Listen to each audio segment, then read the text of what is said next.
Bonjour à tous, bonjour à toutes. Merci de nous retrouver sur Kavi Média, sur le unique média de développement en République de Guinée. Merci de nous écouter. À la radio, c'est sur la 89.5. À la télé, vous nous regardez sur les bouquets Canal+ et Star Times. Merci de votre fidélité si vous avez déjà téléchargé notre application mobile Kavi Média disponible sur Play Store et App Store. Merci de nous retrouver si vous êtes sur notre site d'information siaminfo.com et sur l'ensemble de nos réseaux. Au menu de ce matin, c'est un véritable rendez-vous avec l'histoire pour le peuple de Guinée après les constitutions de 1958, 1982, 1990, 2010 et 2020. Les Guinéens seront à nouveau appelés aux urnes le 21 septembre prochain pour se prononcer par référendum sur un nouveau projet de constitution. Un grand pas dans le processus de retour à l'ordre constitutionnel dans un pays en transition depuis le 5 septembre 2021, d'où l'importance de comprendre le choix à faire pour notre avenir. Pour vous accompagner dans cette lecture, nous poursuivons notre exercice pédagogique, décrypter article par article les enjeux du projet de nouvelle constitution. Dans ce nouveau numéro, nous nous penchons sur les articles 101 à 117. Soyez très attentifs car chaque mot compte dans ce processus. Et parlant du scrutin référendaire, les autorités de la transition mettent tout en œuvre pour respecter le délai. Elles ont réceptionné ce mercredi 16 juillet 2025 un important lot de matériel destiné à l'impression des cartes d'électeurs. Il s'agit précisément de 20 palettes de planches. Ces palettes serviront à la fabrication locale de ces cartes d'électeurs qui pourront servir pour 6 scrutins, une manière pour les autorités guinéennes de préparer les prochains scrutins législatifs et présidentiels. On en parle également dans cette émission, le scanner. Fini la crise qui paralysait une partie de l'appareil judiciaire guinéen. Le barreau de Guinée a annoncé ce mercredi la suspension de son mot d'ordre de boycott des audiences. Après un mois d'absence dans les cours et tribunaux, les avocats reprennent le chemin des prétoires. La décision a été prise à l'issue d'une assemblée extraordinaire tenue à la cour d'appel de Conakry. Les hommes en robe noire, l'on se rappelle, réclamaient davantage de sécurité dans l'exercice de leur métier. Mais ont-ils obtenu gain de cause sur l'ensemble de leurs revendications? Éclairage à suivre également dans cette émission. Et dans la dernière partie, nous irons sur le continent. Depuis ce 16 juillet 2025, la commission de la CEDEAO tient à Abuja, au Nigeria, une réunion de validation de haut niveau réunissant les experts gouvernementaux. Objectif à adopter une nouvelle politique de formation pour la force en attente de la CEDEAO en vue des opérations de soutien à la paix. Cette rencontre qui prend fin ce 17 juillet 2025 vise à doter la région des mécanismes opérationnels capables de répondre rapidement et de manière coordonnée aux menaces sécuritaires en Afrique de l'Ouest. La CEDEAO, engagée dans sa vision 2050, parviendra-t-elle à restaurer son autorité en matière de paix et de sécurité régionale? Décryptage à suivre avec nos débatteurs. C'est dans la dernière partie de cette émission. Voilà entre autres sujets à débattre pour cet autre numéro du scanner. Installez-vous confortablement. Bienvenue sur le média du développement.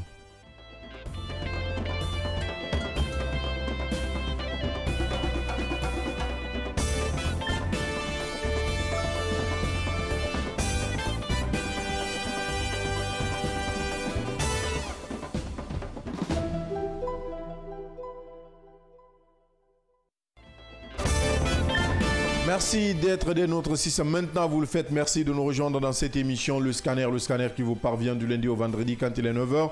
Ce jusqu'à 10h30, nous vous aidons à comprendre l'actualité majeure et les sujets inscrits à l'ordre du jour ici en plateau.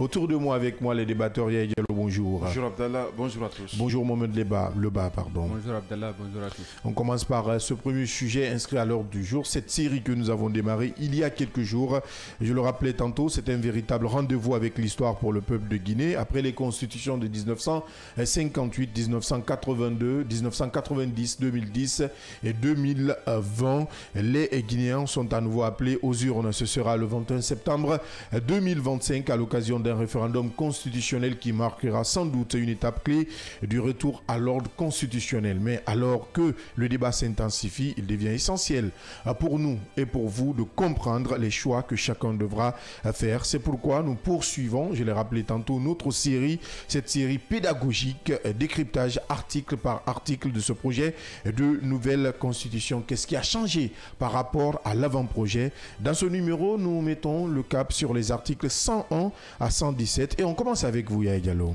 Bien, nous poursuivons ce décryptage, cette analyse comparative entre l'avant-projet de nouvelle constitution et le projet de nouvelle constitution.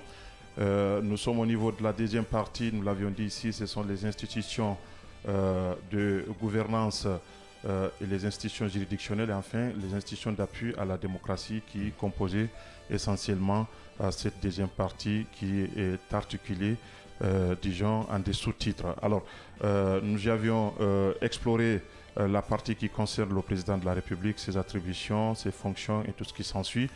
Et nous avions entamé hier l'Assemblée nationale en partie, donc le Parlement. Alors, nous sommes au niveau de l'article 101. Cet article nous parle de la qualité de député. Alors, l'article 101. La qualité de député et de sénateur est incompatible avec l'exercice de toute activité professionnelle, publique ou privée rémunérée, dans les conditions déterminées par une loi organique. La loi organique régissant chaque chambre détermine le régime des immunités, des incompatibilités et des sanctions. Alors, on va essayer de voir s'il y a eu de changements en ce qui concerne le projet de nouvelle constitution. Peut-être on a essayé un tout petit peu de réduire peut-être la littérature, mais l'esprit reste le même. Oui, parce que là, il est dit la qualité de député ou de sénateur est incompatible avec l'exercice de toute activité professionnelle, publique ou privée rémunérée dans les conditions déterminées par une loi organique. La loi organique régissant chaque chambre détermine le régime des immunités, des incompatibilités et des sanctions. Oui, c'est dans son être et dans son esprit, hein, dans sa lettre, j'allais dire, et dans l'esprit. Donc, c'est exactement comme ça. Alors, nous poursuivons avec l'article 102. Il est dit que l'Assemblée nationale est la chambre représentative du peuple de Guinée. Alors, je ne sais pas. Oui, rien n'a changé. Rien n'a changé. Alors, l'article 102 garde sa lettre et son esprit. Alors, nous passons sur l'article 103. Pour être éligible à l'Assemblée nationale, tout candidat doit premièrement être de nationalité guinéenne, âgé de 21 ans au moins et de 80 ans au plus. Ensuite, jouir de ses droits civils et politiques, être présenté par un parti politique ou se présenter à titre de candidat indépendant remplissant les conditions de parrainage requises. Alors, ensuite, une loi organique fixe le nombre de circonscriptions électorales, le nombre de députés, les avantages et le montant de leur indemnité. Elle détermine les autres conditions d'éligibilité, le régime des inéligibilités et des incompatibilités, les modes de scrutin ainsi que les conditions dans lesquelles il y a lieu de procéder au remplacement d'un député. Et cela en cas de vacance de siège de député. Alors nous allons constater ensemble s'il y a eu quelques changements. Un petit changement juste au niveau du point D. Bon, également, aussi, il y a également ici avec le projet de nouvelle constitution et on a constaté qu'il n'y a pas également dans l'avant-projet de nouvelle constitution. Très bien. Oui, et surtout, cette précision, on parle de légalement constitué en conformité avec la constitution et les lois. Donc, je pense que le passage là ne figurait pas dans l'avant-projet de nouvelle constitution. Justement, une précision qu'il faut signaler. Alors, nous passons au niveau de l'article 104. La Cour constitutionnelle veille à la régularité de la campagne et du scrutin pour l'élection des députés et elle statue sur le contentieux y afférent. Bon, là, carrément, l'article total, il faut le dire. Les députés, dans le projet de nouvelle constitution, il est mentionné, les députés, dans l'article 104, et précision importante, les députés sont élus au suffrage universel direct pour un mandat de 5 ans renouvelable. La durée du mandat peut être écourtée par une dissolution dans les conditions définies à l'article 136. Arrivé à l'article 136, on va notamment comprendre ce qui est prévu de ce côté. Alors, l'article 105 reprend in extenso, disons, le contenu de l'article 104 ici, puisqu'il est dit ici au niveau de l'article 105, les députés sont élus par le peuple au suffrage universel direct pour un mandat, dit-on, de 5 ans renouvelable.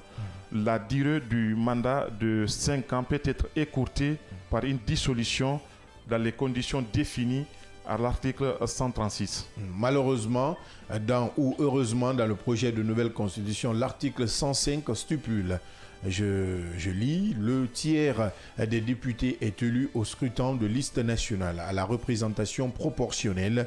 Seuls les partis politiques en conformité avec la Constitution et les lois présentent les candidats au scrutin de liste nationale à la représentation proportionnelle.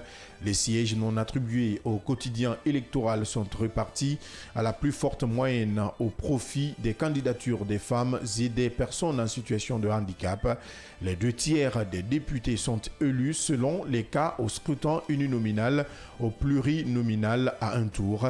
Les candidatures sont ouvertes aussi bien aux partis politiques en conformité avec la Constitution et les lois qu'aux candidats indépendants remplissant les conditions définies par la loi. La définition des circonscriptions électorales obéit au principe d'égalité des citoyens dans les modalités d'expression du suffrage. L'article 105. C'était l'article 106 de l'avant-projet de nouvelle constitution. Alors, carrément. Alors, il y a eu des changements, on peut constater, peut-être liés à l'écriture juridique. Le tiers de députés est élu au scrutin de liste nationale à la représentation proportionnelle. Oui.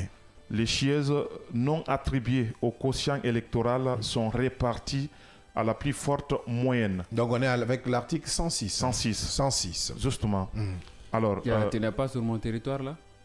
Oui, je m'arrête là. Il s'arrête là. C'est pour rappeler un peu que l'article 106 reprenait l'article 105. C'est l'article 105 dans le projet de nouvelle constitution. Oui, c'est cette précision que Yaya voulait apporter. C'est l'article 106 que je rappeler que je ne suis pas sur son terrain. Je crois qu'il est habité hier, là, je l'avais cédé une place. Je crois que c'est... Vous reprenez la place. Oui, voilà. Non, je ne remplace pas, je respecte juste ce qui m'est attribué. Allez. Il n'y a pas de problème, on va continuer avec l'article. On va finir d'abord avec l'article 106. Les 2 tiers de députés sont élus au scrutin uninominal à un tour. Bien.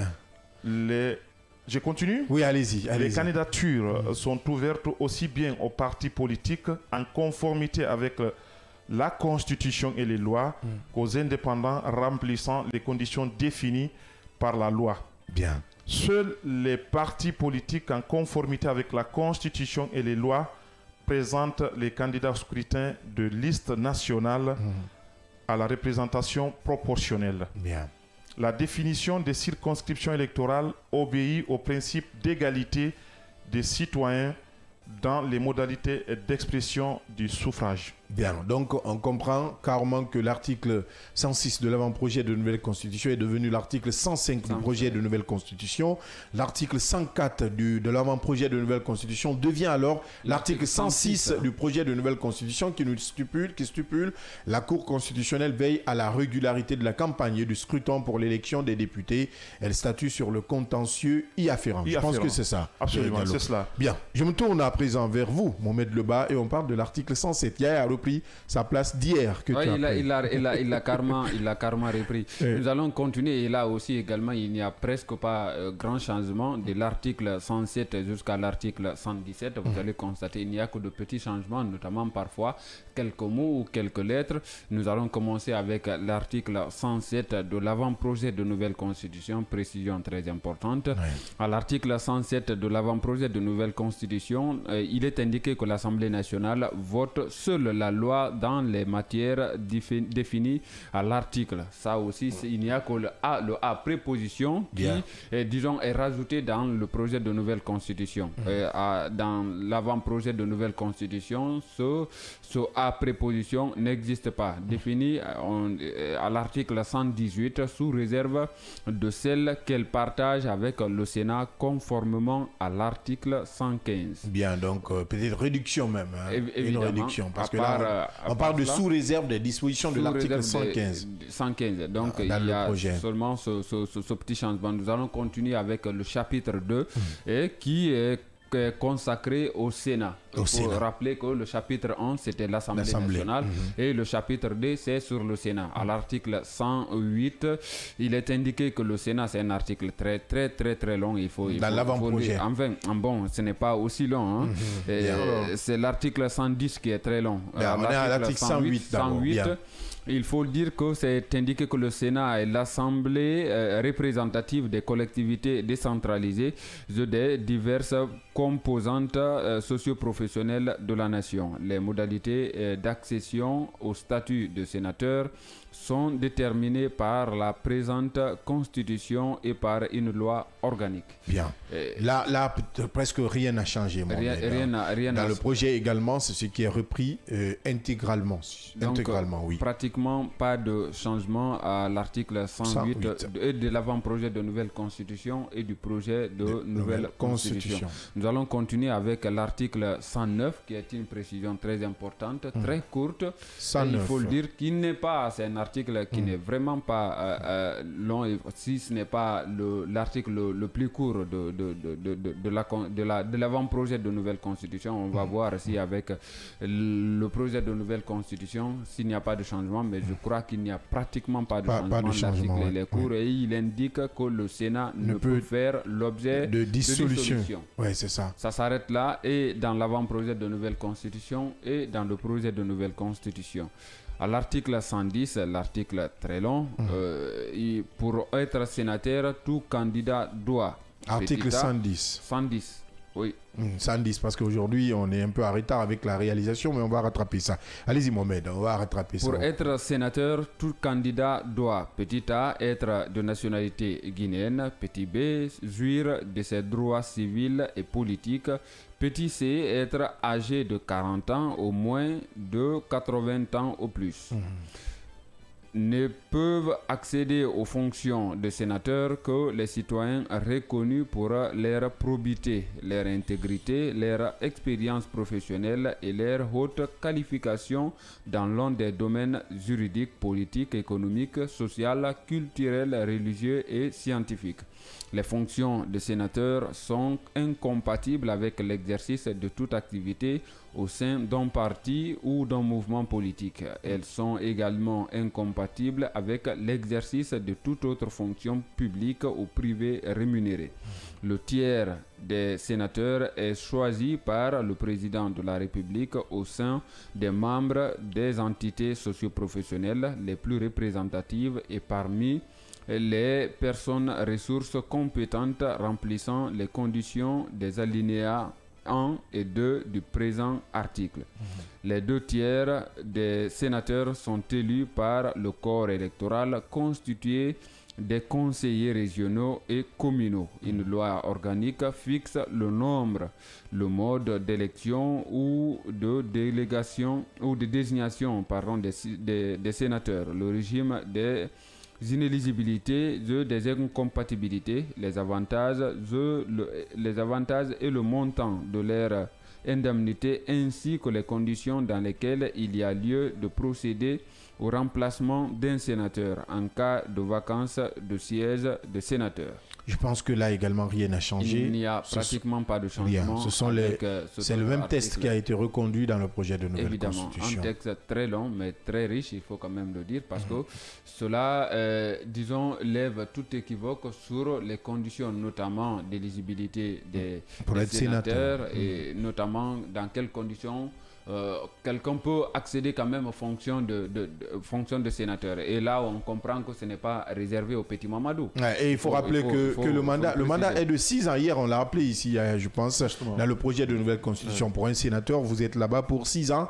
Après 6 ans, donc 1 an avant la fin du mandat du président de la République. Donc, le mandat du Sénat finit 1 an avant les élections. Avant l'élection présidentielle. Là également, après, on aura des questions à poser aux juristes qui vont être sur ce plateau. Pourquoi ce décalage? 5 ans pour les députés. Un député qui finit 5 ans pour un mandat de 7 ans. Et les 2 ans, comment le projet ou les lois organiques entendent boucler cela. On en reviendra. En tout cas, on y reviendra. Cette disparité de mandat, quand même, qui doit avoir un impact. Parce que là, on a 3 ans d'élection. Ouais, donc on va peut-être finir avec la lecture et inviter, pourquoi pas, les juristes ou les constitutionnalistes qui vont nous expliquer un peu qui vont nous ramener vers les lois organiques. On poursuit cette série de décryptages. Avec l'article 111, 111 de l'avant-projet de nouvelle constitution, il est stipulé que la Cour constitutionnelle veille à la régularité de la campagne et du scrutin. Et pour l'élection des sénateurs, elle veille également à la régularité de la désignation des sénateurs non concernés par l'élection. Le statut sur le contentieux afférent à la campagne au scrutin pour l'élection des sénateurs et à la désignation des sénateurs non concernés par l'élection. Bien, là donc également, rien n'a changé. Il n'y a pratiquement pas de changement à ce niveau-là. On poursuit cette série de décryptage article par article avec vous, Yalo. Oui, toujours sur le Sénat, il est dit dans l'article 112 de l'avant-projet de nouvelle constitution, le Sénat, sur saisine du président de la République, approuve à la suite de séances d'audition les propositions de nomination aux hautes fonctions civiles dans les conditions prévues par la présente Constitution. Une partie aussi très importante, puisque là, nous parlons de l'avis du Sénat par rapport à un certain nombre de nominations. L'article est terminé, là. L'article est terminé. Maintenant, sauf que dans le projet de nouvelle constitution, il est écrit, le Sénat, l'article 112 stipule, le Sénat, sur saisine du président de la République, donne son avis.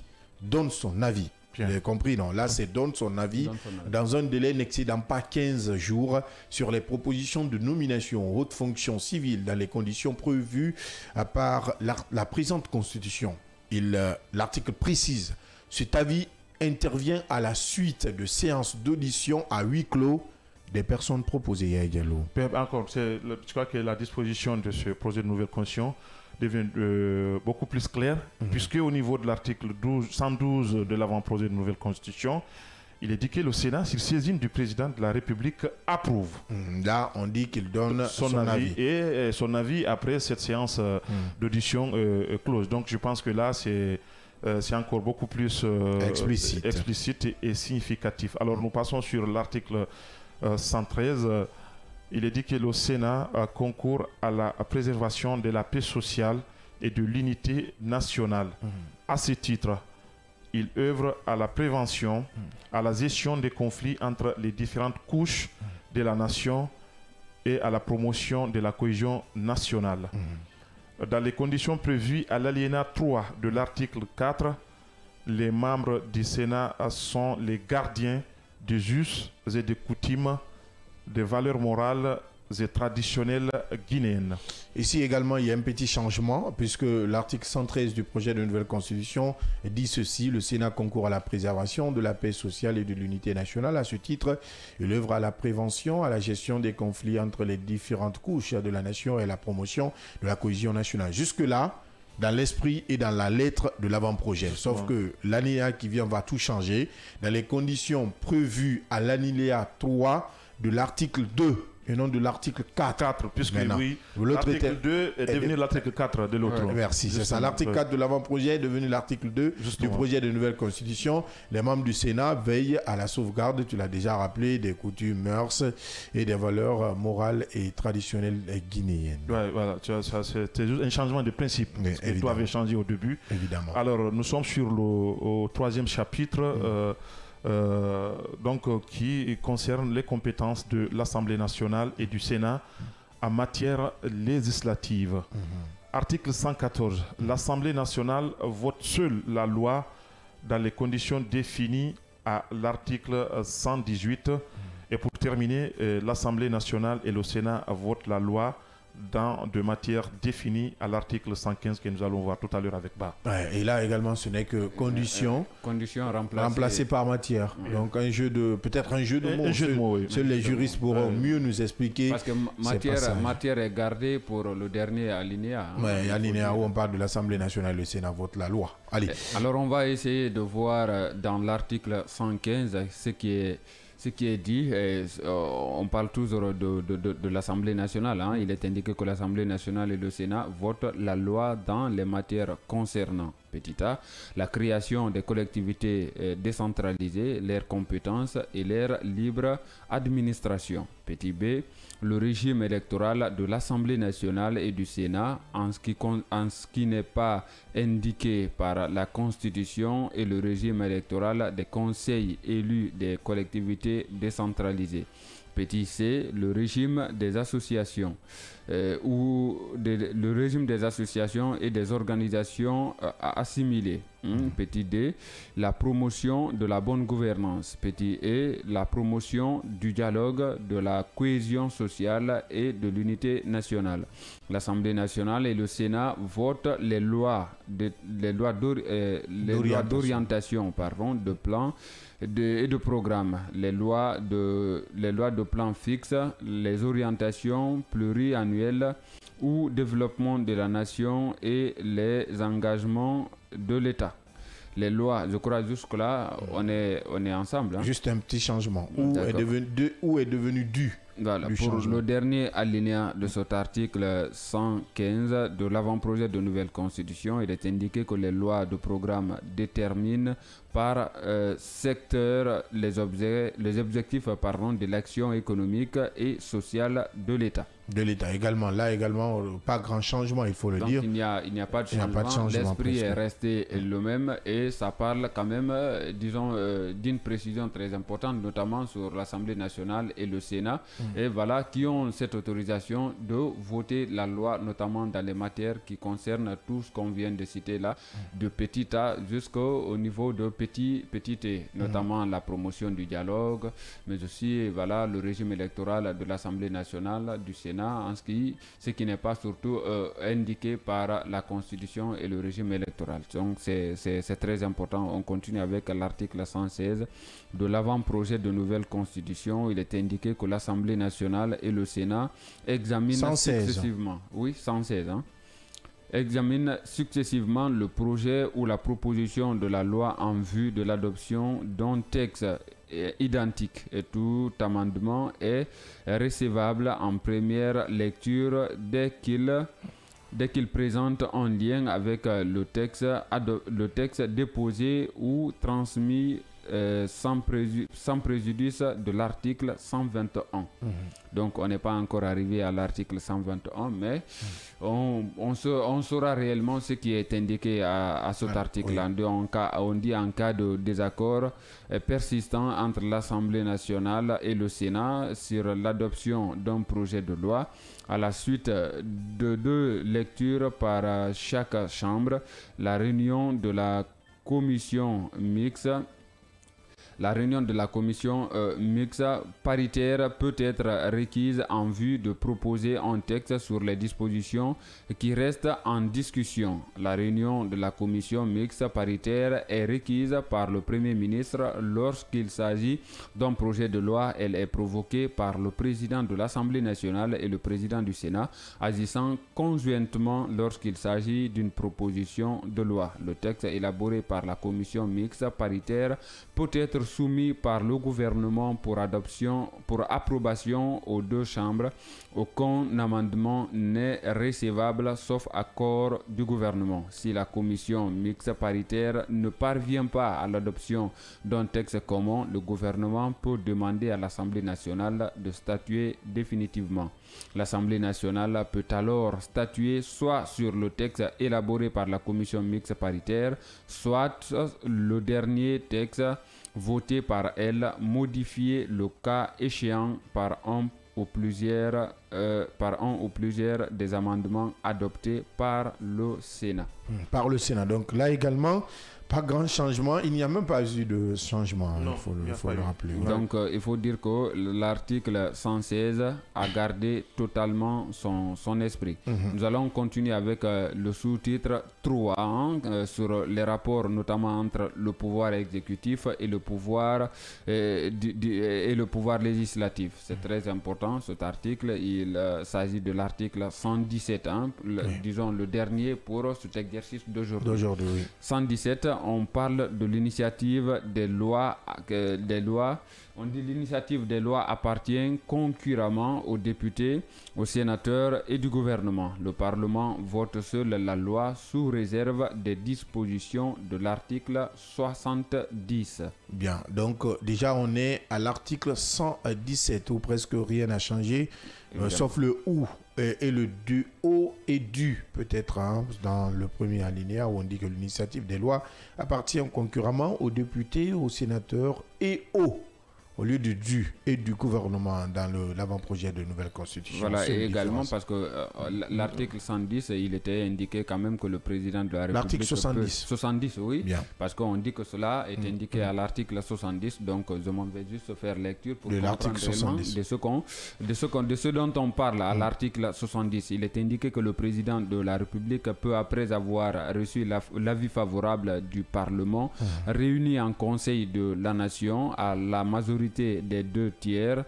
et les 2 tiers de ses membres soumettre au référendum un projet de loi sur toute question pour laquelle il juge nécessaire la consultation directe du peuple. L'Assemblée nationale et le Sénat, dans les matières qui relèvent de leurs compétences respectives, peuvent par une résolution adoptée à la majorité des 2 tiers des membres et des membres qui les composent, demander au président de la République de soumettre au référendum une proposition de loi. Donc, avant de convoquer les électeurs par décret, le président de la République recueille l'avis de la Cour constitutionnelle sur la conformité du projet ou de la proposition à la Constitution. En cas de non-conformité, il ne peut être procédé au référendum. Lorsque la Cour constitutionnelle entend un avis de conformité, le projet ou la proposition est soumis au référendum. La Cour constitutionnelle veille à la régularité du référendum. Lorsque le référendum a conclu l'adoption du projet ou de la proposition, la loi ainsi adoptée est promulguée dans les conditions prévues à l'article 127.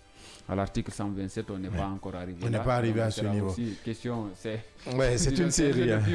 En tout cas, on va forcément, comme vous l'avez dit, on va continuer avec cette série, en tout cas jusqu'à l'article 199. Nous ne sommes plus loin. Il nous reste encore quelque chose de 73 articles à décortiquer. C'est pourquoi on baisse un peu de rythme, vous l'avez compris. Aujourd'hui, on va avec mollo, parce que là, sinon, on va finir même avant les élections. Et notre objectif, c'est de rester dans le carcan pour que nos auditeurs et téléspectateurs puissent être dans l'esprit. Parce que c'est, comme on l'a dit, c'est un exercice citoyen que nous faisons. Évidemment, bien encore. Après, disons, ce qu'on est en train de faire, cet exercice, disons, citoyen, après cela, nous allons faire venir également des juristes pour expliquer, des spécialistes en la matière, notamment même ceux qui ont quand même participé à la rédaction et de l'avant-projet de nouvelle constitution. Et même si, c'est vrai, peut-être ça va être difficile d'accéder à ce collège, disons, d'experts. On va tenter, on va tenter, on va quand même tenter, parce que c'est très nécessaire de comprendre aujourd'hui la nécessité quand même, disons, de la réduction de quelques articles, notamment aussi de la modification de certains et surtout des précisions notamment abandonnées dans certains articles, notamment aussi des précisions apportées à quelques articles notamment du projet de nouvelle constitution. Donc une comparaison encore très approfondie entre l'avant-projet de nouvelle constitution et le projet de nouvelle constitution, cela quand même pourrait davantage aider à nos concitoyens de s'édifier davantage par rapport au contenu et de l'avant-projet de nouvelle constitution et du projet de nouvelle constitution, parce que quand même il s'agit, cet exercice, son objectif, son but, c'est de faire comprendre à ceux-ci-là ce qui se trouve dans le projet de nouvelle constitution et qui n'existait pas dans l'avant-projet de nouvelle constitution. Un rendez-vous avec l'histoire pour éviter réellement de retomber dans ce qu'on nous a avons connu ou dans ce qu'on nous a servi en 2020 lorsqu'il y avait eu quand même, disons, une constitution proposée et une autre constitution promulguée. Il y avait carrément des différences et cela avait été rappelé par des juristes. Par des juristes, nous allons suivre de très près cette série et demain nous allons la poursuivre suivre forcément pour votre plus grand plaisir. Mais on continue avec le menu du jour. Et justement, dans la perspective du scrutin, les préparatifs s'accélèrent. Il faut le rappeler, ce mercredi, un important lot de matériel électoral a été réceptionné à Conakry par le Premier ministre lui-même, chef du gouvernement Amadou Ouriba. Au total, 20 palettes de planches destinées à la fabrication des cartes d'électeurs qui seront produites, je dis bien localement. Produites localement, c'est la nouveauté. Elles devraient couvrir jusqu'à 6 scrutins à venir, une manière pour les autorités de préparer à la fois les élections référendaires, législatives et présidentielles. D'abord, on suit ce compte-rendu de Germaine Mansaré et après, on se retrouve ici en plateau pour le décryptage. C'est en milieu d'après-midi que les autorités guinéennes ont réceptionné 20 palettes de matériel électoral à l'aéroport international Ahmed Sékou Touré. Cette livraison marque une étape importante dans la préparation du référendum constitutionnel prévu le 21 septembre. Ces 20 palettes ont été réceptionnées par le Premier ministre, chef du gouvernement, Amadou Ouriba. Vous savez, c'est un plaisir pour moi, au nom du président de la République, Jean Dramé Mamadi Doumbouya, d'accompagner le ministre de l'administration du territoire pour réceptionner les colis des cartes d'électeurs qui viennent d'arriver. Pour certains, ils vont considérer cela comme une opération banale, mais nous savons pertinemment que c'est loin d'être quelque chose de banal, parce qu'en réalité, la Guinée est en train de procéder à une révolution au niveau du ministère de l'administration du territoire dans le cadre de l'organisation de bout en bout des processus électoraux. Sur place, le ministre de l'administration du territoire et de la décentralisation, accompagné de plusieurs cadres de son département, a assisté à la réception du matériel. Ce qu'il faut retenir ici, c'est que le type de carte d'électeur que la Direction générale des affaires politiques et de l'administration électorale a conçu, c'est des cartes qui peuvent tenir 6 scrutins. Donc, c'est pour donner cette information à l'ensemble du peuple de Guinée que ce scrutin prévu le 21 septembre 2025 par le président de la République est une réalité. Guénab Touré, directrice nationale des affaires politiques et de l'administration électorale, a mis en avant les innovations technologiques prévues dans le processus de fabrication des cartes. En fait, c'est les planches pour l'impression des cartes d'électeurs, parce que vous n'êtes pas sans savoir que désormais, tout est fait, comme le Premier ministre l'a indiqué, pour que le processus se passe sur le territoire national et que le processus soit un processus pour le long terme. Donc, les cartes d'électeurs seront imprimées sur le territoire national. C'est les planches qui sont sécurisées, qui ont été personnalisées avec des spécifications techniques bien élaborées qui ont permis aujourd'hui de faire l'impression de ces planches. Avec l'arrivée de ce matériel, le ministère se dit prêt à lancer la phase opérationnelle de production des cartes électorales. Une étape clé pour respecter les engagements pris par le président de la République dans son discours du 31 décembre 2024, notamment en ce qui concerne l'organisation des scrutins dans les délais. Vous l'avez déjà compris, on l'a suivi ensemble, ce compte-rendu fait par Germaine Mansaré de la rédaction politique. Et alors, on a suivi les différentes interventions, une avancée logistique, il faut le rappeler, signe de volonté et de respect du délai. En tout cas, c'est ce qui a été annoncé par les autorités de la transition. Justement, c'est ce qui est annoncé surtout, c'est pour nous dire que la date du 21 septembre prochain n'est pas illusoire, c'est une réalité et que nous allons vivre ce moment-là. C'est-à-dire que la date indiquée pour le référendum constitutionnel. Alors, puisqu'il s'agit de ce palette de planches en plastique, il faut le rappeler, parce qu'il y en a deux, il y en a en plastique, il y en a aussi en métal, métalliquement. Donc, ça veut dire que pour les autorités, c'est une avancée significative dans le cadre de l'indépendance électorale, puisque c'est de là qu'il s'agit.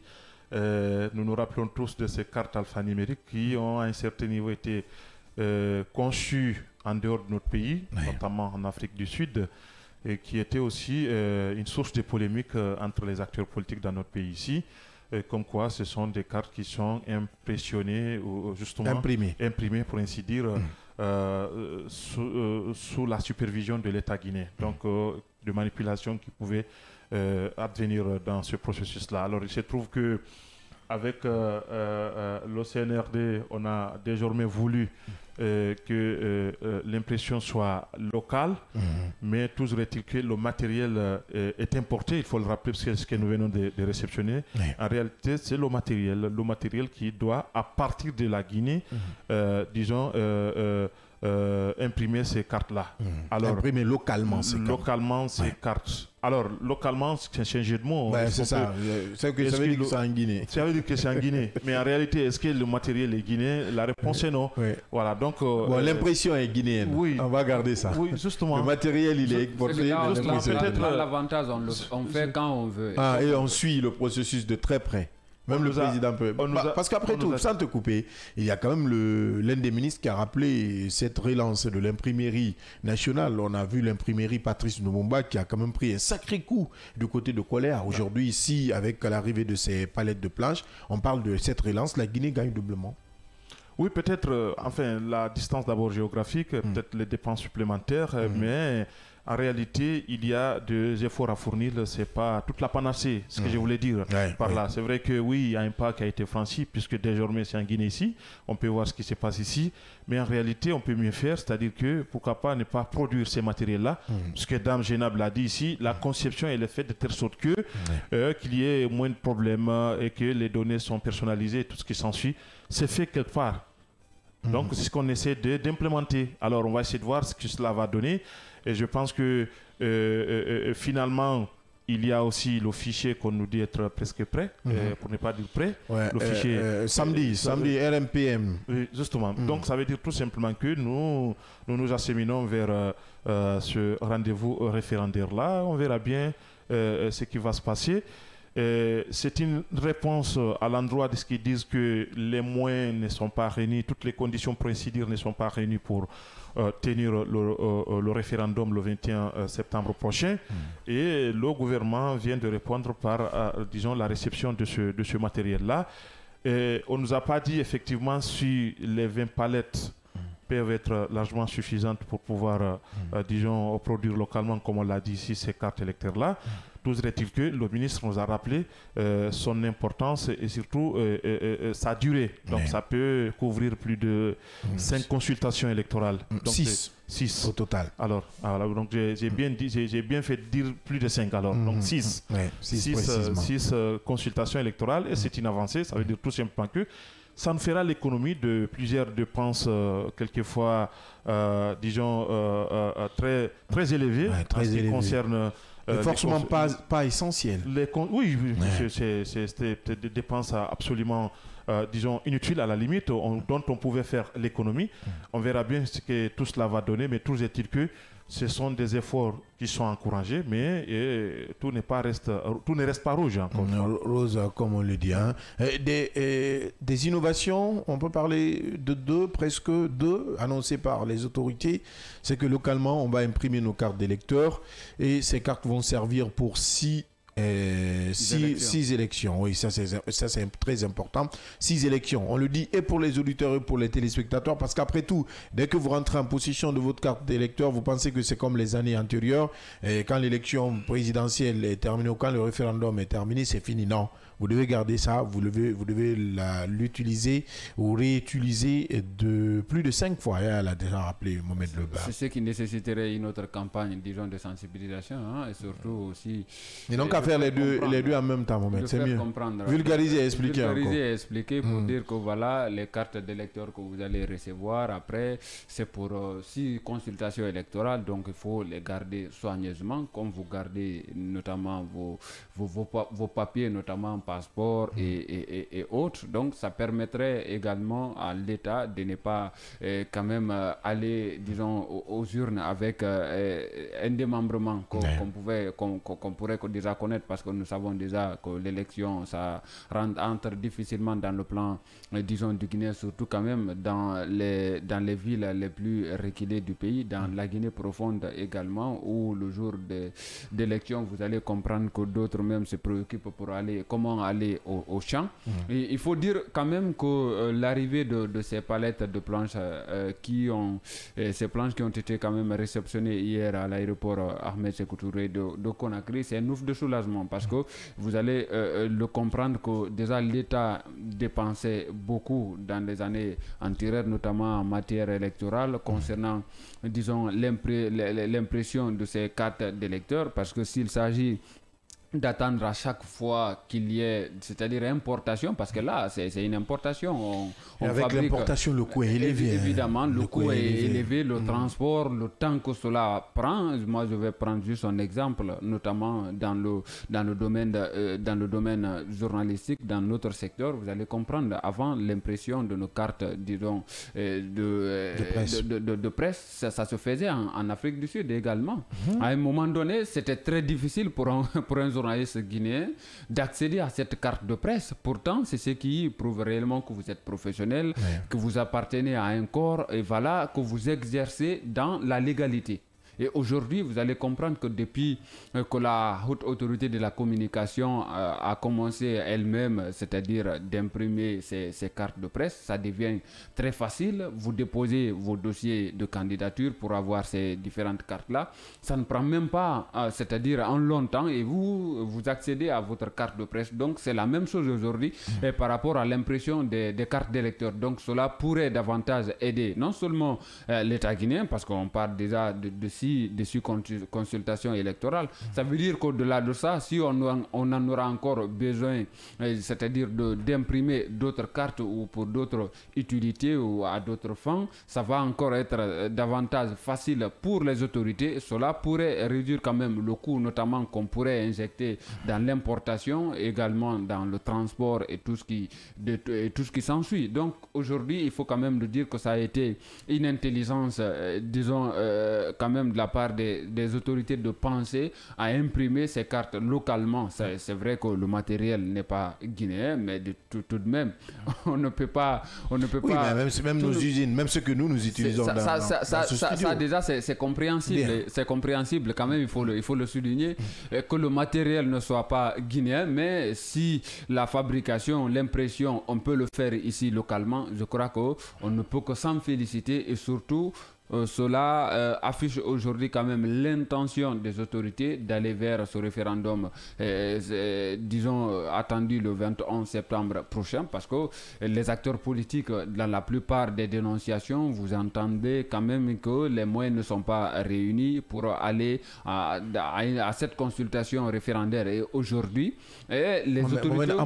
Est-ce que c'est difficile, hein? C'est très compliqué, pour ne pas dire c'est impossible. C'est très difficile de parler de ça. C'est impossible. Oui. On ne peut pas le faire. On ne peut pas raser une tête absente. C'est très compliqué. Donc aujourd'hui, les autorités les prennent quand même à contre-pied parce que l'arrivée, disons, ou la réception de ces palettes de planches quand même affiche l'ambition des autorités d'aller vers ce référendum. Et nous avons toujours dit que ce référendum est la porte d'entrée et quand même pour le retour à l'ordre constitutionnel. Donc aujourd'hui, voir que des moyens quand même sont mis à disposition pour aller vers ce référendum-là, je crois que cela est salutaire dans la mesure où ça nous permettrait de finir avec cette transition, parce que moi je ne cesse de le rappeler, peu importe la beauté ou des actions que nous posons, il faut quand même considérer que nous sommes dans une transition et la tenue du référendum, ce sera un autre pas vers le retour à l'ordre constitutionnel. Un autre pas vers le retour à l'ordre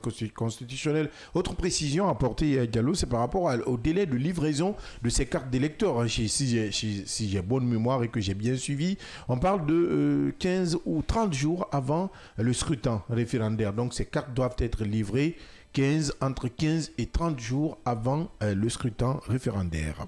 Alors, c'est vrai qu'on n'est pas assez précis, donc ça veut dire que c'est dans 2 semaines ou 1 mois pratiquement que cela doit être, disons, livré. Et je pense que là, il faut accélérer les choses. Et c'est en cela que nous disons ici, on n'est pas loin du 21 septembre prochain. Voilà, nous suivons le décompte au niveau de la télévision nationale. On est presque, voilà, donc pratiquement dans 2 mois, comme ça.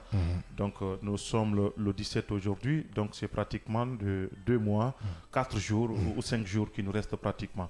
Donc, il faut accélérer les choses pour que nous puissions être en possession de ces cartes-là. Et parallèlement, le fichier semble être prêt. On verra tout cela puisqu'il y aura naturellement des partenaires techniques qui seront là pour pouvoir avoir, disons, un œil ou leur avis sur le fichier pour sa crédibilité. C'est vrai qu'on veut faire les choses ici, en Guinée, ici, pour nous, avec nous et nous seuls, puisque c'est ce qui sous-entend donc l'indépendance électorale.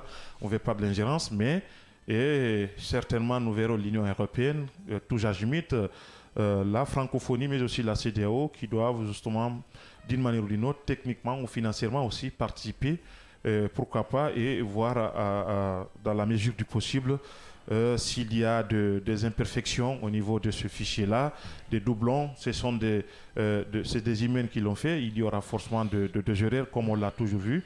Effectivement, corriger tout cela. Donc, ça prendra ce temps. Prenons en compte les erreurs minimisables. Hein. Oui, justement. On le souhaite vivement, mais toujours est-il qu'il y aura des vérifications. On va aussi réévaluer tout cela pour voir si, naturellement, ça répond aussi pour ne pas qu'on assiste à d'autres fichiers. Vous savez très bien qu'on a connu des fichiers où le nombre de recensés était, disons, supérieur aux cartes électorales obtenues. Donc, des doublons. Le nombre de cartes et d'électeurs était supérieur au nombre de recensés. Donc, j'ai dit le nombre de recensés inférieur au nombre de cartes électorales. C'est ça. Donc, ça veut dire tout simplement que ce sont des choses qui peuvent advenir et il faut tenir compte de tout cela.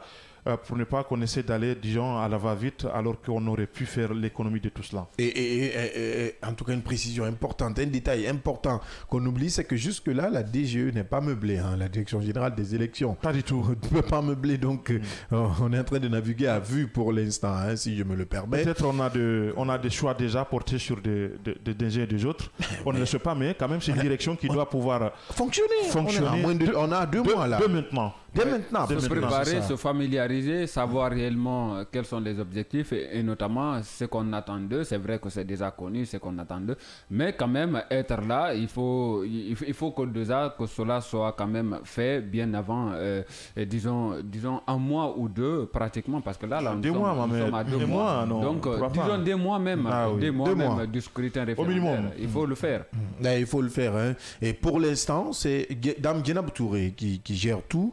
Et qui est la patronne de tout ce qui se passe. Que voulez-vous d'autre? C'est elle, la directrice chargée des affaires politiques électorales. Ne pas faire un transfert de compétences, c'est très important. Une fusion, tout au moins. Il faut faire l'économie des décrets. Mais il y a plusieurs candidats à ce niveau. Non, on peut faire l'économie des décrets. Ouais. On met Dame Djenab. En fait, le problème, ce n'est pas une promotion, hein, loin d'une promotion. Ouais. C'est le problème, pour moi, c'est une analyse personnelle, une opinion pour moi. Ouais. Et c'est qu'en Afrique, on a ce problème. Celui qui commence un projet, laissez la personne aller au bout. Peut-être vous pouvez accommoder, comme tu aimes utiliser le terme, certains cadres ou venir rajouter certains cadres, mais laissez la tête pensante continuer le projet et voir jusqu'où la personne peut aller. Parce qu'après tout, on va enlever cette personne, on va mettre une autre personne. Vous savez comment l'administration guinéenne fonctionne. Ouais. Il y aura des blocus ça et là. Et là, cette direction risquerait de disparaître. Ressembler à la CENI que nous avons connue avec toutes les contestations du monde. Ouais. Et aujourd'hui, il faut s'attendre, c'est presque, disons, stratégique que les autorités jusque-là n'arrivent pas encore meubler parce que ça va encore prêter à débat et nous le savons pertinemment qu'aujourd'hui, les politiques, ils n'attendent pas meubler, mettre en place d'ailleurs. Disons ça n'existe pas d'abord. Vous voyez, donc pour le moment, il faut les comprendre. Hein. Il faut les comprendre. Et sur la question concernant Dame Djenab, est-ce qu'elle fait l'unanimité? Disons, c'est là aussi la grosse interrogation. Ouais. Est-ce qu'elle fait l'unanimité? Et par rapport même à ce qui s'est passé, notamment même concernant l'évaluation des partis politiques, si vous écoutez les uns et les autres, vous allez comprendre encore qu'il y a vraiment davantage qu'on a du pain sur la planche. Ce qui peut-être pèsera en 30 secondes, peut-être qui pèsera en faveur de Dame gênable, c'est parce qu'elle a une casquette politique au niveau du ministère de l'administration. Deuxièmement aussi, elle est issue de cette même administration. Donc on ne peut pas être jugé parti. Et pour éviter des contestations éventuellement s'il y en aura, il faut quand même choisir une personne peut-être qui peut créer cette équidistance-là, même si c'est un décret aussi qui amènera cette personne. À la tête de cette direction générale des élections. En sous on dit comment on dit Kefure minima kasanama après vous allez comprendre ce que ça veut dire, tout simplement la pause derrière. On se retrouve pour la suite de ce débat très intéressant.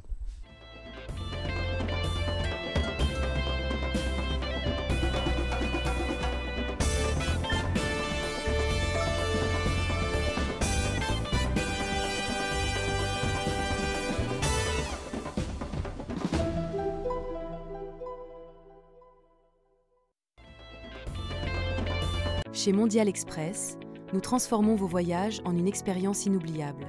Faites confiance à notre expertise pour des services de qualité supérieure. Grâce à notre service d'assistance visa, simplifiez toutes vos démarches administratives à travers nos experts. Avec notre service billetterie, réservez vos billets pour toutes les destinations du monde avec facilité. Profitez de notre flotte de véhicules modernes et fiables pour tous vos déplacements à travers notre service de location de véhicules. Grâce à notre service d'évacuation sanitaire, comptez sur notre service réactif et professionnel pour vos besoins médicaux à l'international. Assurez-vous d'un environnement impeccable avec nos services. Chez Mondial Express, nous transformons vos voyages en une expérience inoubliable. Faites confiance à notre expertise pour des services de qualité supérieure. Grâce à notre service d'assistance visa, simplifiez toutes vos démarches administratives à travers nos experts. Avec notre service billetterie, réservez vos billets pour toutes les destinations du monde avec facilité. Profitez de notre flotte de véhicules modernes et fiables pour tous vos déplacements à travers notre service de location de véhicules. Grâce à notre service d'évacuation sanitaire, comptez sur notre service réactif et professionnel pour vos besoins médicaux à l'international. Assurez-vous d'un environnement impeccable avec nos services de nettoyage de qualité. Transportez vos marchandises en toute sérénité grâce à l'expertise de notre service de transit. Développez vos compétences d'agent de voyage avec nos formations spécialisées suivies de stages pratiques au sein de nos équipes. Contactez-nous dès aujourd'hui au plus 224 613 00 39 69 ou au plus 224 613 00 39 70. Nous sommes situés à Mankpa, 4e avenue, immeuble Dabo, commune de Kaloum. Visitez notre site internet au www.mondialexpress.net. Mondial Express, chaque voyage est une histoire. Vous pouvez désormais suivre l'ensemble de nos programmes via notre application disponible sur Play Store et App Store. L'information est le meilleur carburant pour faire fonctionner les machines pour un développement durable. La photographie de l'actualité, c'est aussi sur siaminfo.com, notre plateforme dynamique. Et bonsoir, bienvenue dans ce nouveau rendez-vous hebdomadaire de Tour d'Europe. Une qualification pour la Coupe du Monde en 2026 vient rapidement au mois de mars. Ça va nous permettre, si ils arrivent à achever le stade du 28 septembre. Mais ça lui permettrait de se frotter à des très grands joueurs, l'un des meilleurs au monde.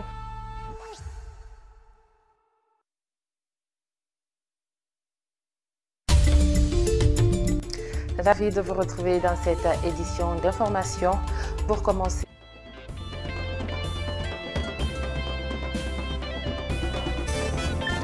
merci de nous retrouver dans la deuxième et dernière partie de cette émission, le Scanner Système. Maintenant, vous nous rejoignez, vous êtes sur Kavi Média, sur le unique média de développement en République de Guinée. Vous nous regardez à la télé, vous êtes sur Kavi TV, vous nous écoutez, vous êtes forcément sur la 89.5. Merci une fois encore de nous préférer, de préférer cette émission, le Scanner. La suite de cette émission, on parle de cet autre sujet après un mois de boycott. Le barreau de Guinée annonce la suspension de son mot d'ordre de grève. Les avocats qui réclamaient plus de sécurité dans l'exercice de leur métier reprennent le travail après une assemblée extraordinaire tenue ce mercredi à la cour d'appel de Conakry. Mais cette reprise est-elle synonyme de victoire? Les avocats ont-ils obtenu satisfaction sur l'ensemble de leurs revendications? Et tout à l'heure, nous allons d'abord suivre ce reportage ou ce compte-rendu de Bangali Kamara. Et derrière, on se retrouve avec vous, Mohamed Leba, pour plus d'éclairage. Déclenché le 23 juin puis reconduit le 7 juillet, le boycott des audiences lancé par le barreau de Guinée vient de prendre fin. La décision de suspension a été adoptée lors d'une assemblée générale extraordinaire tenue ce mercredi à Conakry. Selon Maître Moussa Diallo, cette levée de mot d'ordre de grève intervient après la prise en compte de plusieurs revendications formulées par les avocats guinéens. Aujourd'hui, il avait été question d'évaluer plus ou moins l'évolution de la gestion de cette situation qui nous a conduit à ce boycott-là. Et il en a résulté à l'issue du vote que le mot d'ordre soit suspendu. Malgré cette reprise des activités dans les cours et tribunaux, les avocats souhaitent rencontrer le chef de l'État afin d'échanger directement sur les conditions d'exercice de leur profession.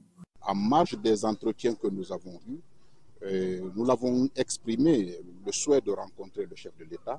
Ce n'est pas quelque chose qui nous semble impossible. Ce n'est pas quelque chose également auquel nous renonçons.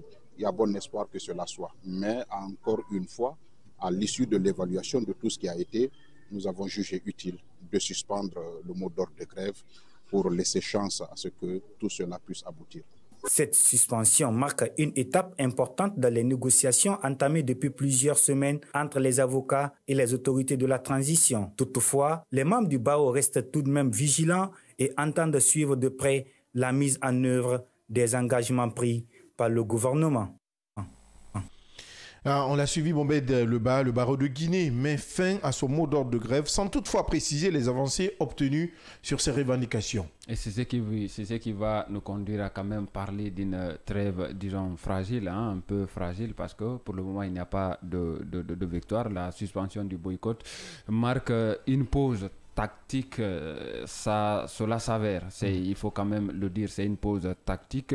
Et plutôt qu'une victoire, disons, si le barreau aujourd'hui salue quand même, parce que des gestes, notamment des enquêtes ou des dialogues, il souligne également l'absence, disons, de progrès réel sur la sécurité des avocats et la lutte contre l'impunité. Alors vous allez comprendre que jusque-là, les points de revendication du barreau ne sont pas encore, disons, satisfaits.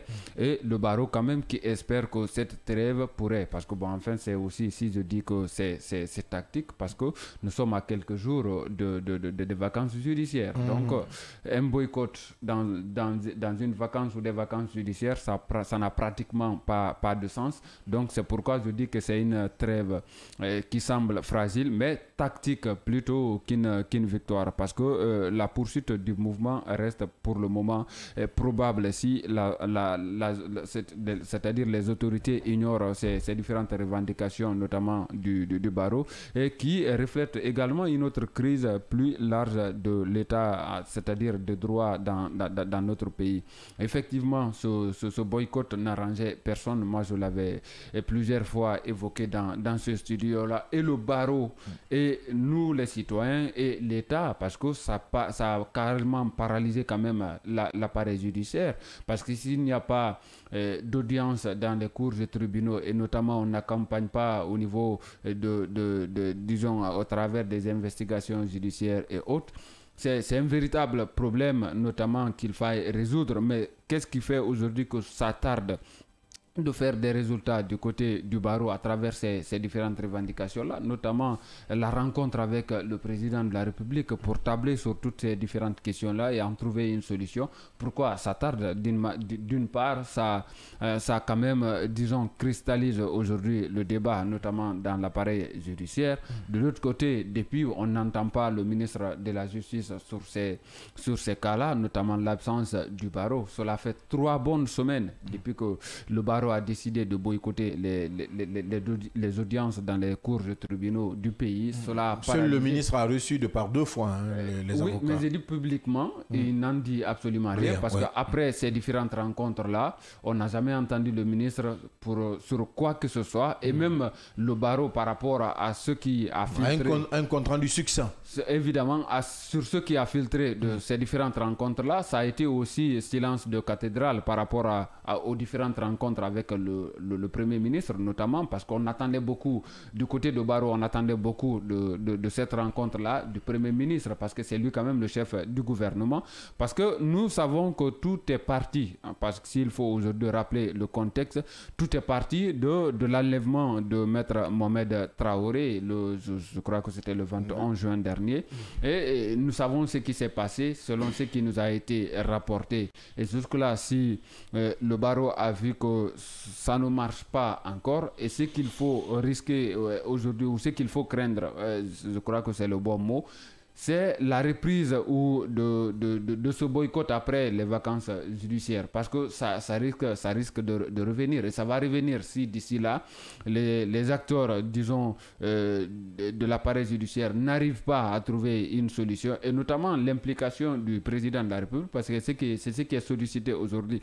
Si c'est ce qui peut nous exempter, disons, d'un autre boycott ou d'une autre série de boycotts, je crois que le mieux c'est de profiter de cette trêve-là et de remettre les choses dans l'ordre pour quand même au bénéfice de tout le monde, parce que on l'a dit aujourd'hui, l'État a des affaires pendantes, notamment devant la Cour de répression des infractions économiques et financières. À l'entendre même le nom de la Cour, vous allez comprendre que c'est une question de fonds, d'argent, et cela permet à l'État quand même de récupérer ce qu'il a perdu, c'est-à-dire par rapport à ces différents cas de détournement, disons, de délits, en tout cas quand même financiers. Donc c'est aujourd'hui une rupture pour l'État. Aujourd'hui, si vous interrogez par exemple la grâce, on va dire c'est difficile pour nous c'est-à-dire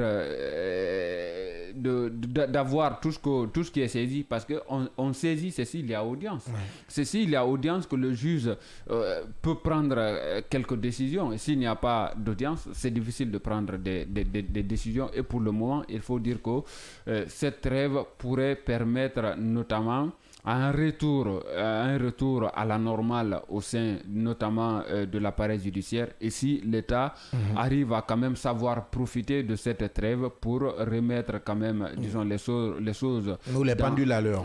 Évidemment, parce que c'est de ça qu'il s'agit. Le barreau de Guinée ne demande pas trop par rapport à la sécurité des avocats. C'est normal, vous ne pouvez pas aujourd'hui plaider dans une affaire où le lendemain vous allez vous retrouver, disons entre guillemets, égorgé quelque part. Donc on ne le souhaite pas. On ne le souhaite pas, mais je crois que c'est ce que craint le barreau, et c'est normal, il faut les comprendre. Il faut les comprendre, Diallo. On ne dit pas tout également, lors de ces rencontres. Il y a quand même des choses qui n'ont pas été dites. Absolument, on ne nous a pas tout dit, et je crois que ce qui est important aujourd'hui, c'est que premièrement, d'abord, ils ont dû suspendre leur mot d'ordre de grève sans que ces conditions, ces préalables qui ont été énumérés ne soient respectés. Aucun de ces préalables, il faut le rappeler.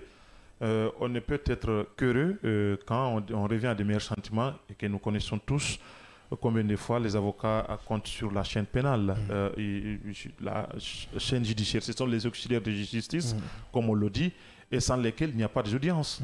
Parce que vous ne pouvez pas quand même juger quelqu'un s'il n'a pas une défense, des conseillers. Donc je crois que c'est la loi qui le permet. Et de ce point de vue-là, ça ralentit carrément le fonctionnement de l'appareil judiciaire dans notre pays. Ce qui, moi, m'interpelle, c'est l'indifférence, l'inaction et l'insouciance du ministère de la Justice, et de surcroît aussi des droits de l'homme. Le ministre de la Justice, il a deux casquettes, et il a aussi celle de droits de l'homme.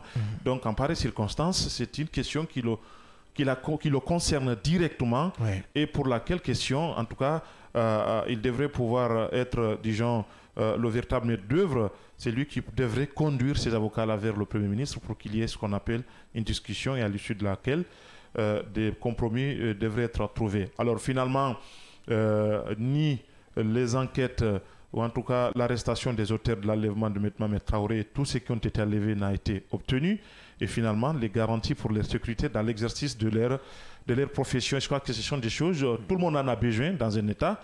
En tant que journaliste, on a besoin d'avoir un cadre sécuritaire, disons, propice pour pouvoir exercer librement notre métier. Il en est même pour les avocats, il en est même pour tout le monde, chacun dans son domaine. Donc je crois que ce sont des questions existentielles, et pour lesquelles l'État doit faire face.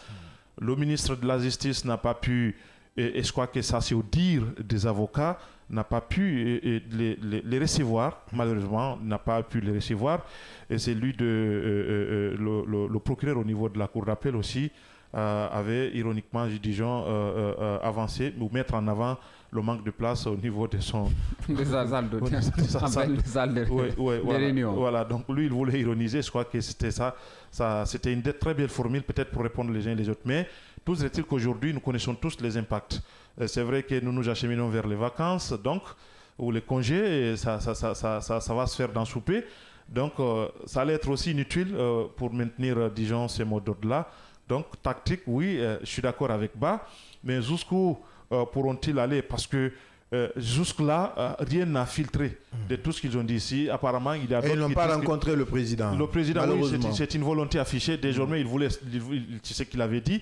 Donc, ça veut dire tout simplement que quelque part, ils n'ont pas été satisfaits.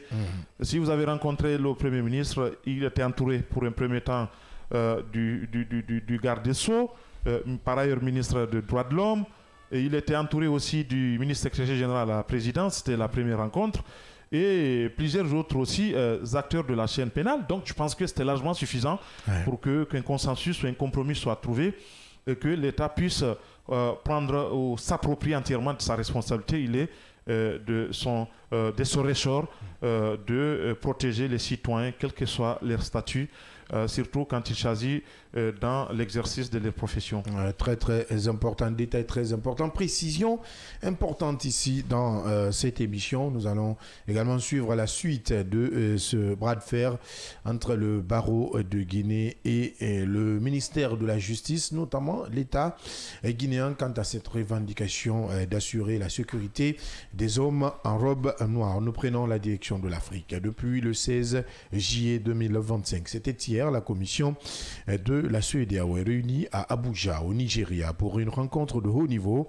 Objectif, je l'ai rappelé, valider une nouvelle politique de formation pour la force en attente dans le cadre des opérations de maintien de la paix.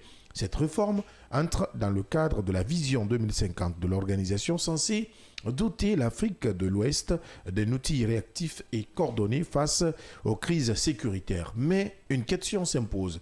Dans un contexte où la CEDEAO peine à affirmer son autorité, cette réforme est-elle suffisante pour restaurer sa crédibilité? Yaya Diallo, vous avez attiré notre attention sur ce sujet hier.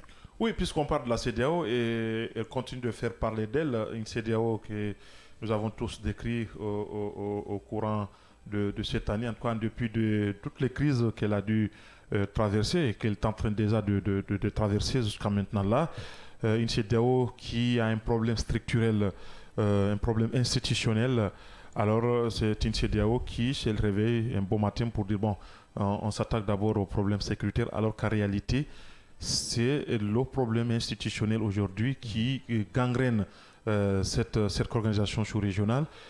C'est un problème fondamental, transversal, qui devrait amener les uns les autres d'abord à se pencher pour pouvoir avoir un cadre institutionnel fort et qui pourrait justement se pencher maintenant sur d'autres axes qu'on peut considérer par ailleurs comme étant prioritaires, donc la sécurité, l'économie et voilà, donc et tout ce qui assaille la sous-région aujourd'hui, les coups d'État, comme on l'a dit ici, et certaines aussi guerres qui peuvent advenir. Donc on ne le souhaite pas et c'est important d'avoir toujours une force en attente.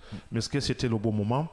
Oui, est-ce que c'est par là qu'il fallait commencer justement pour pouvoir aboutir à une réforme, puisque c'est de là qu'il s'agit aujourd'hui. Une force en attente qui n'est presque plus active. La force en attente, je crois que c'est dans les discours. En réalité, on s'était rendu compte que cette force en réalité n'existait que sur papier. Alors, pour preuve, en 2023, il y a eu un coup d'État au niveau du Niger, un coup d'État au cours duquel la CEDEAO avait bien voulu intervenir militairement. Avec les menaces de Bola Tinubu, d'Alassane Ouattara et tant d'autres aussi qui ont menacé. Alors, il était question de regrouper un certain nombre de forces. Donc ça veut dire que la force n'existait pas puisqu'on avait quand même attribué des quotas à tous les États membres pour pouvoir constituer cette force-là, intervenir militairement sur le Niger, ce qui n'a pas été le cas puisqu'il y a eu d'autres qui finalement n'ont pas pu, n'ont pas pu agir peut-être pour des raisons qui leur sont propres. Il y a d'autres quand même qui étaient promptes et qui avaient cet empressement-là de pouvoir constituer ces forces-là pour intervenir au Mali, éventuellement aussi voir si on pouvait le faire au niveau du Burkina Faso, aussi.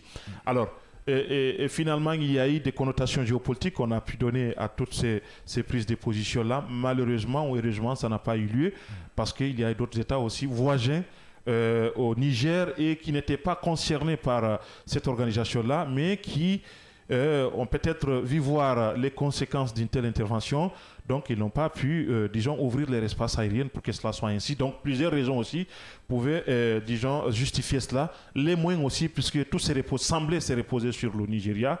Alors, finalement, je crois que une seule hirondelle ne fait pas le printemps. Donc, le Nigeria seul ne pouvait pas, disons, jouer le rôle qui revenait à l'ensemble des États qui composent la sous-région. Alors, aujourd'hui, le véritable problème au niveau de la CEDEAO, c'est un problème structurel qui doit amener les uns et les autres. Et c'est en cela que nous invitons la société civile, à force de nous répéter, la société civile ouest-africaine doit être, disons, les têtes de pont de cette réforme-là. Parce qu'il ne faut plus jamais laisser disons, les chefs d'État faire ce qu'ils veulent de la CEDEAO. Il faut que la CEDEAO soit une CEDEAO de peuple, et au sein de laquelle il y aura naturellement une représentativité de la société civile, des personnes ressources, pour qu'enfin nous puissions avoir une véritable CEDEAO à l'image de certaines organisations qui fonctionnent très bien. Et je crois que c'est en cela que nous allons maintenant faire face à tout ce qui est lié au terrorisme, à l'insécurité, mais aussi aux problèmes liés au coup d'État. Mais s'il n'y a pas, si l'institution, c'est une institution de façade, alors qu'en réalité, c'est un collège de chefs d'État qui décide de ce qui doit se passer, qui doit être dissous, qui doit être suspendu, alors qu'en réalité, il y a d'autres pushs civils qui continuent de siéger au niveau de la CEDEAO et qui continuent aussi de tirer les ficelles. Et c'est ces deux poids, deux mesures-là qu'on n'arrive pas à comprendre. Si la CEDEAO veut très bien qu'elle inspire confiance et que sa voix compte ou pèse sur les États qui la composent, je pense qu'elle doit pouvoir commencer d'abord par cette restructuration institutionnelle. Et je crois que c'est un passage fondamental aujourd'hui pour que nous puissions sortir dans cette situation que nous connaissons tous et que nous vivons. Oui, que nous connaissons tous et que nous vivons chaque jour. Mohamed Leba, contexte politique oblige, il faut le dire, depuis 2020, l'Afrique de l'Ouest, notamment plusieurs pays de l'Afrique de l'Ouest, font face à de nombreux problèmes. On peut parler de la poussée du djihadisme ou en tout cas de ce djihadisme qui menace ces États africains, des transitions militaires qui ont foisonné depuis 2020 dans nos États, je parle de l'Afrique de l'Ouest, puisque c'est la zone couverte par la CEDEAO, et notamment ce recul démocratique, parce que dans la plupart de ces pays, il n'y a pas eu d'élection. On a vu au Mali où le président se taille 5 ans de mandat avec la complicité des cadres. Mandat à vie, il faut le dire. Aujourd'hui, la CEDEAO... vraiment, c'est très difficile aujourd'hui d'évoquer notamment le cas concernant la CEDEAO par rapport même à son existence, disons l'essence même de l'existence de cette institution, disons sous-régionale. La CEDEAO, une force en attente, ça devrait même être une grosse interrogation, disons, qu'on devrait se faire en longueur de journée par rapport à, disons, à l'impact de la CEDEAO, notamment dans la vie aujourd'hui de ces États de l'Afrique de l'Ouest. Vous l'avez rappelé, depuis 2020 jusqu'en 2025, l'Afrique de l'Ouest a connu pas mal de coups d'État. Et disons, la CEDEAO, au-delà d'être dans les discours notamment souvent satiriques, la CEDEAO ne propose absolument rien en termes de développement. Et pourtant, c'est-à-dire la décomposition même, disons, de ce sigle qui est là, quand on parle de CEDEAO, il y a économique dedans, parce qu'on parle disons, d'un ensemble des États de l'économie de l'Afrique de l'Ouest, parce que quand même, c'est de cela qu'il s'agit, mais sur le plan économique, parce que pour parler de développement, il faut avoir une économie. Et la CEDEAO aujourd'hui est carrément absente dans la vie, disons, des États de l'Afrique de l'Ouest. Sur le plan politique également, la CEDEAO bat de l'aile. Il faut le souligner, c'est une réalité. Ce n'est pas parce que nous tirons à boulet rouge sur la CEDEAO.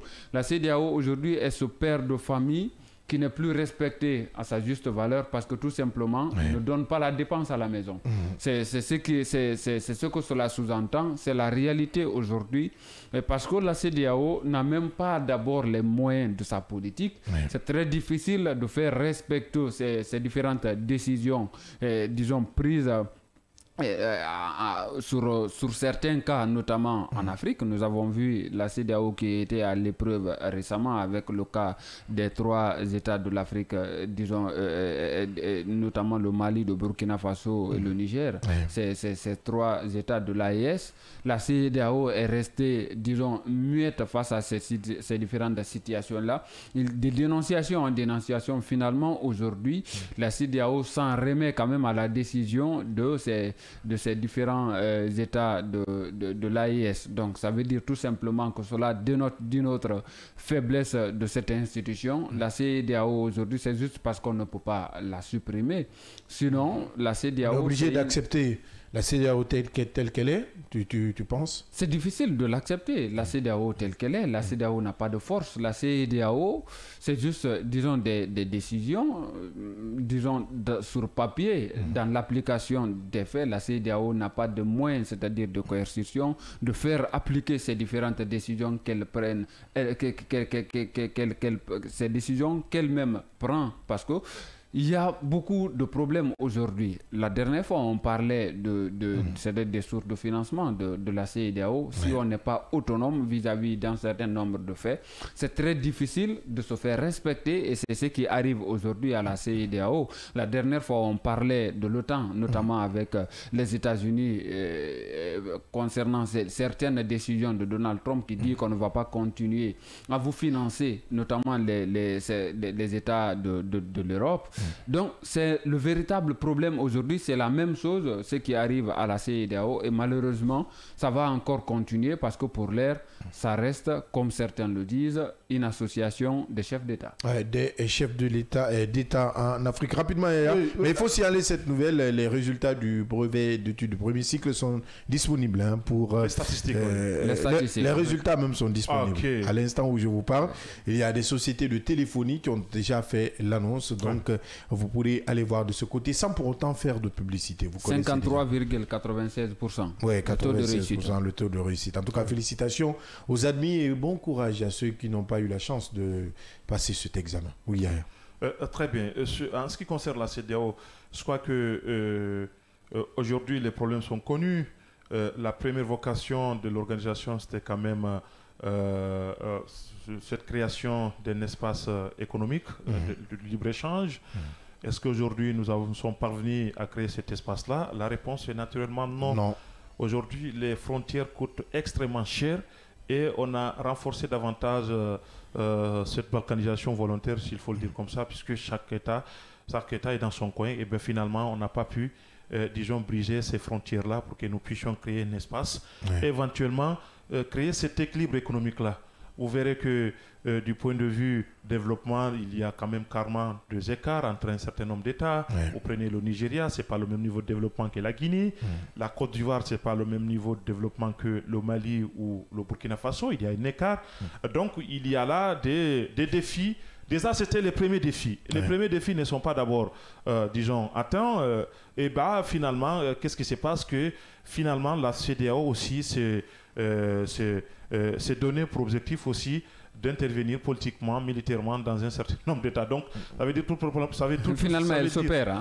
Mais finalement, c'est ce qui se passe. Eh bien, les objectifs sont multiples aujourd'hui et il n'y a pas de moyens parce qu'aujourd'hui, nul ne sait, excepté de quelques informations que nous avons, c'est l'Union européenne à travers un certain nombre de dons qui essaie quand même de soutenir cette organisation. Et comment voulons-nous que la CEDEAO puisse être indépendante? Parce que les mêmes qui financent quand même, ce sont eux. La main qui donne, c'est la main qui dirige. Absolument. Donc il y aura carrément des influences qui peuvent, disons, surgir et nous sommes à ce stade-là. Qu'est-ce qu'on est en train de faire pour que nous puissions changer cette donne-là et que la CEDEAO soit financée par les États qui composent la CEDEAO aujourd'hui? Combien d'États aujourd'hui doivent leur quote-part à l'organisation? Ces États sont nombreux. Depuis plusieurs années, certains États ne se sont pas acquittés. Or, ce sont les États-là, cet ensemble-là, qui doit pouvoir organiser ou, disons, former cette CEDEAO solide, forte que nous voulons aujourd'hui. Alors, en réalité, les uns et les autres ne s'acquittent pas de leur quote-part et on veut que la CEDEAO puisse être une forte organisation.